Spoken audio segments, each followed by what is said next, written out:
만약에 말이죠. 지금 우리가 보고 느끼고 경험하는 이 세상이 사실은 객관적인 현실이 아니라 우리 마음이 스크린에 비추는 하나의 거대한 영상 같은 거라면 어떨 것 같으세요? 고대 불교 철학인 유식학은 바로 이 파격적인 질문에서 시작합니다. 그래서 오늘 우리 같이 한번 그 답을 찾아가 볼까 합니다.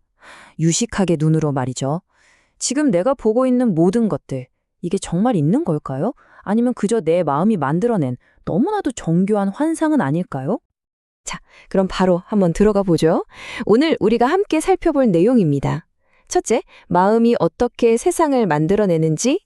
둘째, 우리가 현실이라고 믿는 것의 세 가지 다른 얼굴. 셋째, 우리 마음속에 저장된 경험의 씨앗들. 넷째, 그 씨앗을 심는 세 가지 핵심 습관.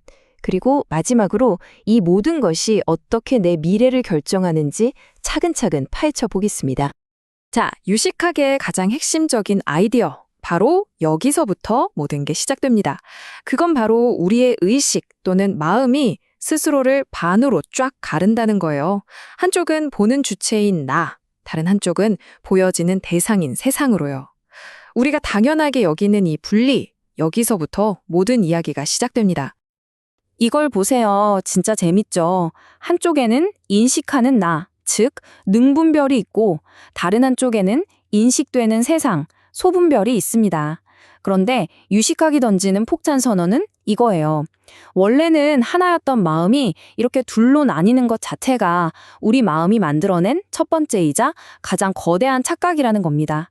놀랍지 않나요? 자, 그럼 우리가 현실이라고 부르는 게 그냥 단 하나의 모습일까요? 아니에요. 유식학에서는 이 현실에 세 가지 다른 얼굴, 다른 층이 숨어 있다고 말합니다. 바로 삼성설이라는 모델을 통해서 말이죠. 첫 번째 얼굴은 변계 소집성입니다. 이건 뭐냐면요. 아주 간단해요. 우리가 세상에 온갖 이름표를 붙이는 걸 말해요. 예를 들어 어떤 방에 딱 들어갔을 때 와, 이 방 크다 라고 생각하잖아요. 바로 그 크다라는 생각, 그게 바로 변계 소집성이에요. 사실 방은 그냥 방일 뿐인데 말이죠. 이건 우리가 세상에 대해 스스로에게 들려주는 이야기 같은 겁니다. 두 번째 얼굴은 의타기성입니다. 이것도 생각해보면 너무 당연한 거예요. 왜 우리가 그 방을 크다고 생각했을까요? 그건 바로 우리가 작은 방이 뭔지 알기 때문이죠. 이 세상 모든 것은 이렇게 다른 무언가에 의존해서만 의미를 가져요. 혼자서는 크다거나 작다거나 할 수가 없는 거죠. 그리고 드디어 마지막 세 번째, 원성실성입니다. 이건 우리가 붙여놓은 크다, 작다 같은 모든 이름표와 생각들을 싹 떼어내고 사물을 있는 그대로 보는 궁극의 현실을 말해요. 모든 판단 이전의 순수한 실제, 그 자체를 보는 경지라고 할 수 있죠.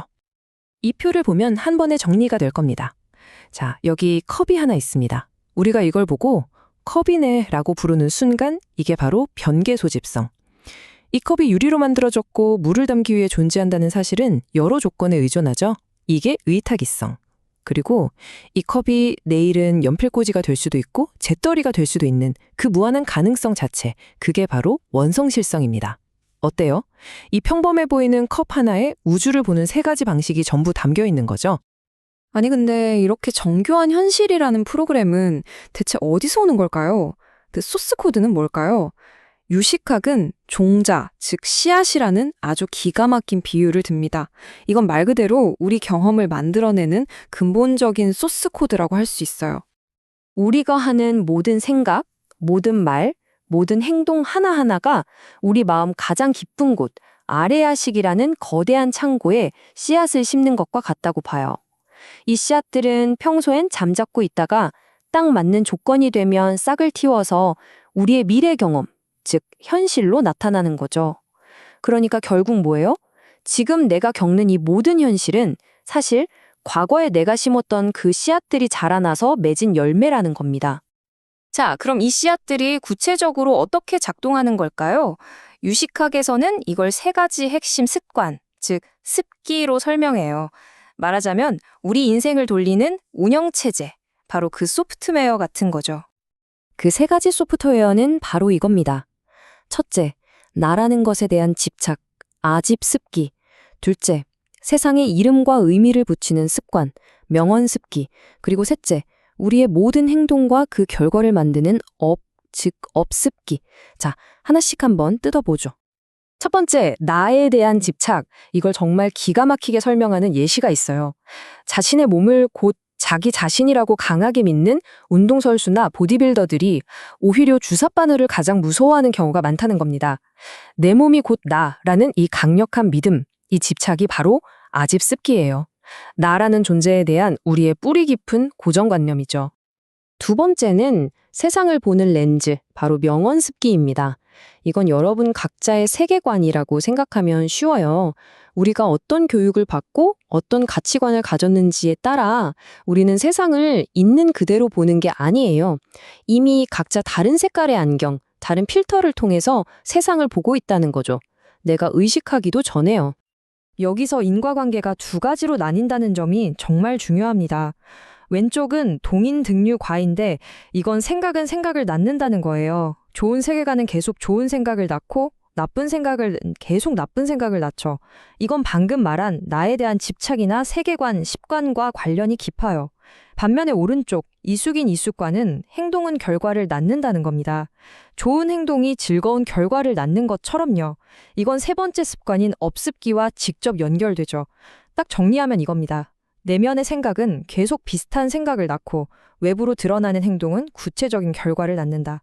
정말 명쾌하죠? 자, 이제 거의 다 왔습니다. 마지막 퍼즐 조각이에요.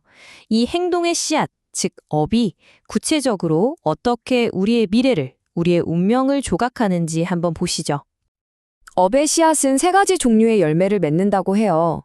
첫 번째, 이숙과는 내가 어떤 세상에 태어날지를 결정합니다. 사람으로 태어날지 동물로 태어날지 같은 근본적인 조건이죠. 두 번째, 등육과는 나의 내면, 그러니까 타고난 성격이나 재능 같은 것들을 결정하고요. 마지막 세 번째, 증상과는 내가 부유한 환경에 태어날지 위험한 환경에 태어날지 같은 외부 환경을 결정합니다.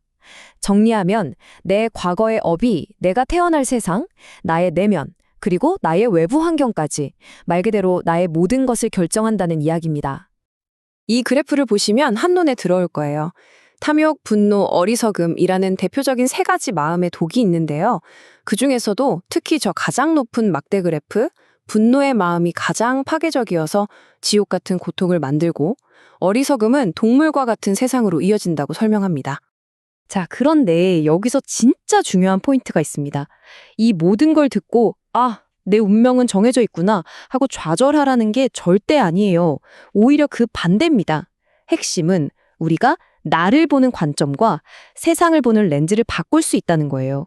그걸 바꿈으로써 앞으로 심게 될 씨앗 자체를 바꿀 수 있는 거죠. 다시 말해서 내 마음을 바꿈으로써 내 운명을 바꿀 수 있다는 엄청나게 희망적인 메시지를 담고 있는 겁니다. 오늘 이야기의 마무리는 여러분 각자에게 던지는 이 질문으로 하고 싶습니다. 우리가 그토록 당연하게 나라고 부르는 그것은 과연 무엇으로 이루어져 있을까요?